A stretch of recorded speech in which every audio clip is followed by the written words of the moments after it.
Hello my little lizards and welcome back to my channel. This is a SemiShira Fluff video, and this video was requested like a really long time ago, but I never got to it because I forgot. And then I remembered it randomly, so I was just like, why don't I write it while I'm in the middle of writing Seikouatsu, and so you guys can have something out, because it's going to take me a while to write part 2. So yeah, I hope you enjoy. Discord link will be in the description. And I think that is all. So have fun, have a good day, I hope you enjoy, and let's get into the video.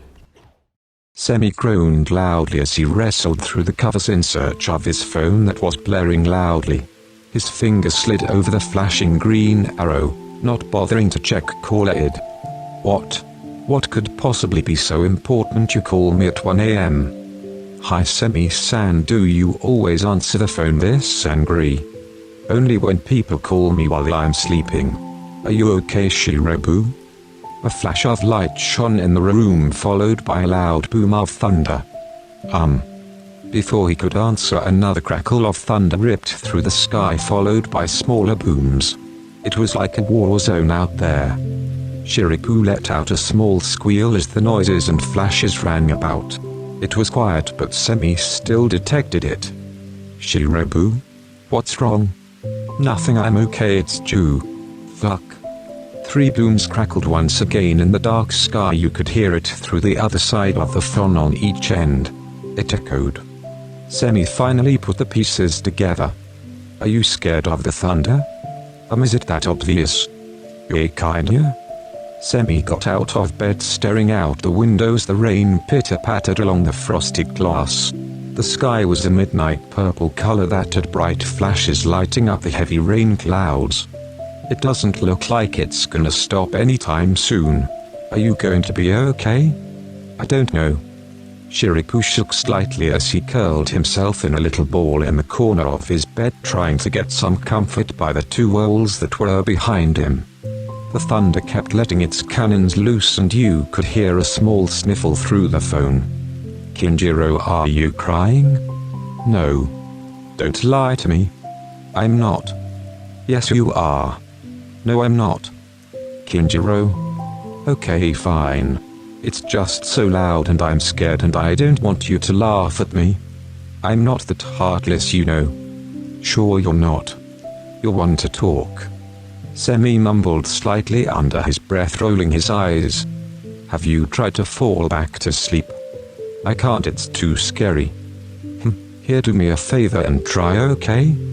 I guess. Shirabu laid back down in his bed, placing Semi on speaker and cuddling close with a pillow.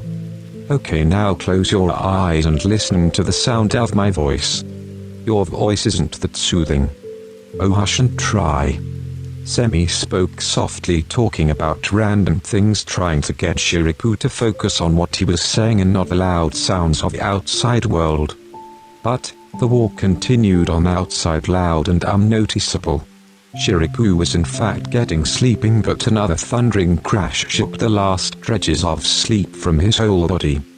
He shuddered in fear, clutching the pillow tight, so tight if it was a person it'd leave a bruise. He sniffled once more, letting Semi know it wasn't working. The grey-haired boy let out a small sigh, hoping it'd work. He sat and thought for a while, sadness being formed over him as he listened to Shirabu's sniffles. He'd never admit it, but he hated him being like this and not being able to help. I'm scared. You could hear the fear in Shirabu's voice. Semi had never heard him this vulnerable and sad. It was something new entirely. But he honestly didn't want to hear it again. Semi racked his mind, trying to figure out how to help. It took a while, but he figured something out. Hey Kinjiro. Can you do one more thing for me? Grab a blanket and go sit out on the front porch. You want me to get closer to the noise? How stupid are you? That'll make it worse. Don't be stubborn and just please. I wanna try something. Shirabu groaned, yanking a blanket off of his bed and heading outside into the cool air.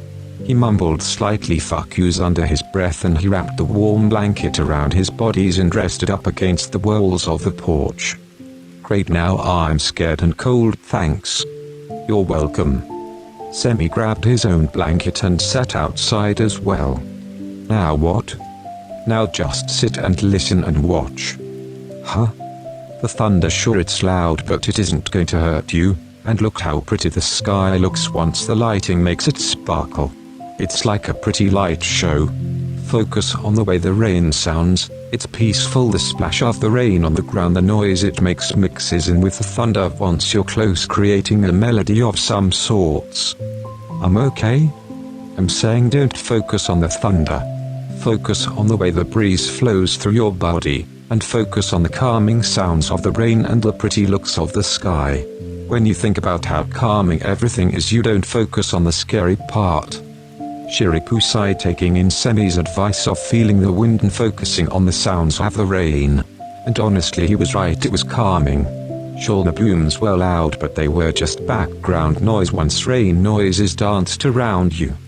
When my mum passed, I used to sit out here and listen the rain. Somehow I felt connected to here.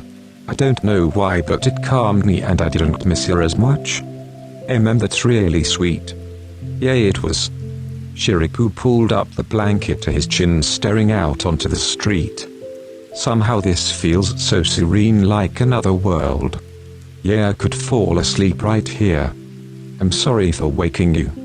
It's alright, it makes me feel special that you came to me for this. Well, you are special. Okay, stop with the sappy shit. Whatever. But really, thank you for helping me. Anytime. I don't think I'll be able to sleep while it's still a thunderstorm through, so I think I'll just stay here for a while. You can get some sleep if you'd like. No, I think I'll stay up with you. Are you sure? Yay. Thank you. Do you think any of this is real? What do you mean? Semi shifted on the porch, snuggling deeper in blanket and pushing his knees up to his chest and resting his phone on his knees. Like a world, do you think it's a simulation? Are you that sleep deprived? I might be, I don't know. Shiriku chuckled sleepily. I don't know, it could be anything. But I do know what is real. What's that? How brave you are. Shiriku blushed madly, pulling him somewhat out of his sleepy daze. I thought you so know sappy stuff. I said you can't start sappy stuff, not me. Yeah, whatever. Thank you. The two sat outside listening to the rain and talking under the protection of the roof for hours. The night clouds turned into the morning sunrise and the rain was barely above a whisper, all the crackling sounds of the thunder now gone. The storm finally stopped. Semi spoke quietly with half-sleepiness resting in the outlaws of his words. His eyes were half-lit as he stared out into the open world and his voice was tired and raspy. Shiriku hummed quietly. Yeah, it has. He semi-whispered, slowly drifting off into sleep. Thank you for staying up with me. Like I said, anytime I am happy to help. The two boys both gathered their things, trudging their ways back to the warm bedrooms and falling on the bed, sighing as they felt the soft mattress. Semi assumed his position, his arms cuddling under the pillow underhead, his legs swiveled up to bend. As his head hit the soft pillow, a wave of sleep took, and he yawned loudly, slowly falling deep into slumber. Hey Semi. Thank you once again. Semi was on the verge of sleep but was not able as another voice came through. Semi? There was a small silence, Shira do not knowing if he wanted to say what was on his mind. Semi was too tired to even question it, and the silence just pulled him deeper into his sleep, relaxing his tired body. He let out one last sigh of liveliness before he let the sleep take over. I love you. Thanks for watching, guys. I hope you enjoyed. I know their personalities weren't accurate, but I wasn't really shooting for that in this video. But anyway, hope you are all wonderful and I'll see you next time. Bye.